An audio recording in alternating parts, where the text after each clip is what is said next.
Praise the Lord. Hallelujah. ദൈവനാമം മഹത്വപ്പെടുമാറാകട്ടെ. God is almighty എന്ന ചാനലിലൂടെ ദൈവവചനം ശ്രവിക്കുന്ന എല്ലാവരെയും ദൈവനാമത്തിൽ അനുഗ്രഹിക്കുന്നു. ദൈവം എല്ലാവിധ നന്മകളും ധാരാളമായി നൽകിക്കൊണ്ട് നിങ്ങളെയും നിങ്ങളുടെ കുടുംബത്തെയും സമർത്ഥമായി അനുഗ്രഹിക്കട്ടെ എന്ന് പ്രാർത്ഥിക്കുന്നു. ഇന്ന് നിങ്ങളുമായി പങ്കുവയ്ക്കാൻ ആഗ്രഹിക്കുന്ന ദൈവവചനം ജെറമ്യായുടെ പുസ്തകം 17-ാം അധ്യായം 14-ാമത്തെ വാക്യമാണ്. കർത്താവേ, എന്നെ സുഖപ്പെടുത്തണമേ, അപ്പോൾ ഞാൻ സൗഖ്യമുള്ളവനാകും. എന്നെ രക്ഷിക്കണമേ, അപ്പോൾ ഞാൻ രക്ഷപ്പെടും. അങ്ങ് മാത്രമാണ് എൻ്റെ പ്രത്യാശ. രോഗസൗഖ്യത്തിനായിട്ടുള്ള അതിശക്തമായൊരു വചനം.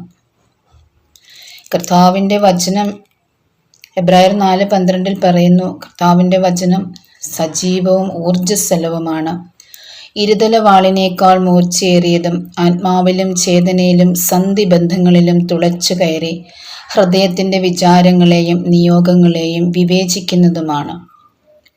നാം വചനം ആവർത്തിച്ച് ഉച്ചരിച്ച് പ്രാർത്ഥിക്കുമ്പോൾ ആ വചനം നമ്മിൽ ജീവൻ വയ്ക്കുകയും ആ വചനം നമ്മിൽ പ്രവർത്തിക്കുകയും ആ വചനത്തിൻ്റെ ശക്തിയാൽ നമ്മളുടെ നിയോഗങ്ങളും നമ്മുടെ രോഗങ്ങളുമൊക്കെയും നമുക്ക് സുഖപ്പെടുന്നതായി നമുക്ക് കാണുവാനായിട്ട് സാധിക്കും.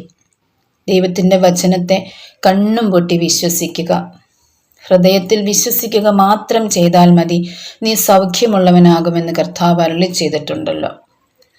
രോഗങ്ങളാൽ ഭാരപ്പെടുന്നവർ, ഇനിയും ഈ ലോകത്തിൽ എനിക്കിനിയും ഒന്നുമില്ല, എല്ലാം നഷ്ടപ്പെട്ടു, ഈ ജീവിതം തീർന്നു എന്ന് വിചാരിക്കുന്ന ആരെങ്കിലും ഇത് കേൾക്കുന്നുണ്ടെങ്കിൽ നിങ്ങൾ കർത്താവിൻ്റെ വചനം വിശ്വാസത്തോടെ എടുത്ത് പ്രാർത്ഥിക്കുക. വചനം നിങ്ങളിൽ പ്രവർത്തിക്കുക തന്നെ ചെയ്യും. കർത്താവിൻ്റെ വചനത്തിൻ്റെ ശക്തി എന്താണെന്ന് നിങ്ങൾക്ക് മനസ്സിലാക്കുവാനായിട്ട് സാധിക്കും. കഴിഞ്ഞ കുറേ വർഷങ്ങളായിട്ട് ദൈവത്തിൻ്റെ വചനം ആവർത്തിച്ച് പറഞ്ഞ് വചനത്തിൻ്റെ ശക്തി എന്താണെന്ന് അനുഭവിക്കുന്നത് കൊണ്ടാണ് ഞാനിതിപ്പോൾ പറയുന്നത്. എന്ത് പ്രയാസമുണ്ടായാലും അപ്പോൾ നമ്മുടെ ഹൃദയത്തിൽ ഒരു വചനമുണ്ടെങ്കിൽ ആ വചനം നമ്മുടെ ഉള്ളിലേക്ക് എത്തുകയും ആ വചനത്തിൽ നമുക്ക് ആശ്വാസം കണ്ടെത്താൻ സാധിക്കുകയും ചെയ്യും.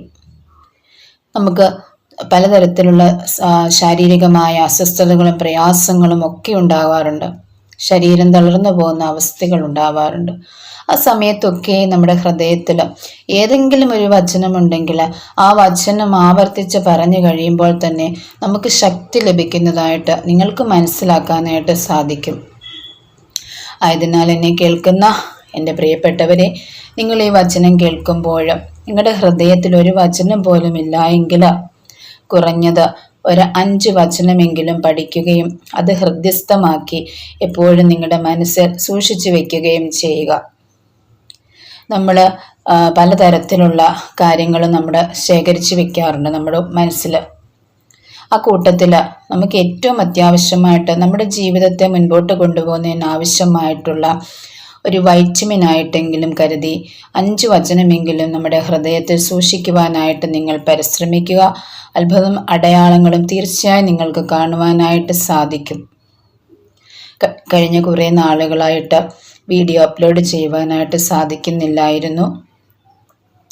ഇന്നു മുതൽ ദൈവത്തെ ശരണപ്പെട്ടുകൊണ്ട് വീഡിയോ അപ്ലോഡ് ചെയ്യുവാൻ ആഗ്രഹിക്കുകയും അതിന് ഫലമായി പ്രാർത്ഥിച്ചതിൻ്റെ ഫലമായിട്ട് ഇന്നിപ്പോൾ കിട്ടിയ വചനം ജെറമ്യ 17:14 ആ വചനം കേൾക്കുന്ന എല്ലാവരിലും രോഗസൗഖ്യങ്ങൾ സംഭവിക്കുക തന്നെ ചെയ്യും.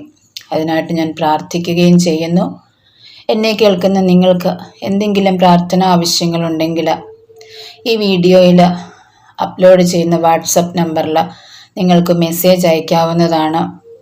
നിങ്ങളുടെ പേഴ്സണലായിട്ടുള്ള കാര്യങ്ങൾക്ക് വേണ്ടിയിട്ട് ദൈവത്തിൻ്റെ ഹിതമനുസരിച്ച് പ്രാർത്ഥിക്കുവാനായിട്ട് ഞാൻ ആഗ്രഹിക്കുന്നു.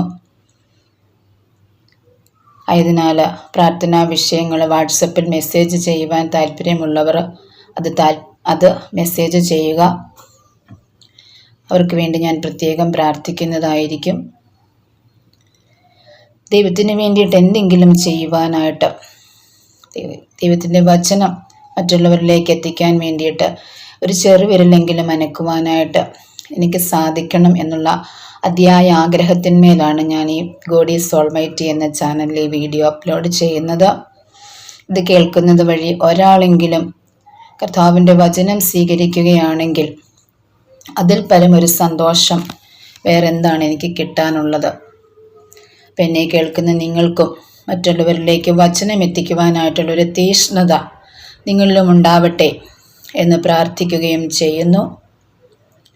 ഞാനൊരു അധ്യാപിക ആയതുകൊണ്ടും ഒരു UP സ്കൂൾ അധ്യാപിക ആയതുകൊണ്ടും ഇനിയിപ്പോൾ 2 മാസത്തേക്ക് വെക്കേഷൻ ടൈമാണ്.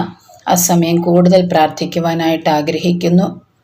നിങ്ങളുടെ പ്രാർത്ഥന ആവശ്യങ്ങൾക്ക് വേണ്ടിയിട്ടും പ്രാർത്ഥിക്കുന്നതായിരിക്കും. അതുപോലെ തന്നെ നിങ്ങളുടെ പ്രാർത്ഥന ആവശ്യങ്ങൾ നിങ്ങൾക്ക് കമൻറ്റ് ബോക്സിൽ കമൻ്റായിട്ട് ഇടാവുന്നതാണ്. നിങ്ങളുടെ പ്രാർത്ഥനയിൽ എന്നെയും എൻ്റെ കുടുംബത്തെയും കൂടി ഓർക്കണമേ. ഈ വചനം കേൾക്കുന്ന എല്ലാവരെയും ദൈവസമർത്ഥമായി അനുഗ്രഹിക്കട്ടെ എന്ന് പ്രാർത്ഥിച്ചുകൊണ്ട് ദൈവനാമത്തിന് മഹത്വമുണ്ടാകട്ടെ. ആമേൻ.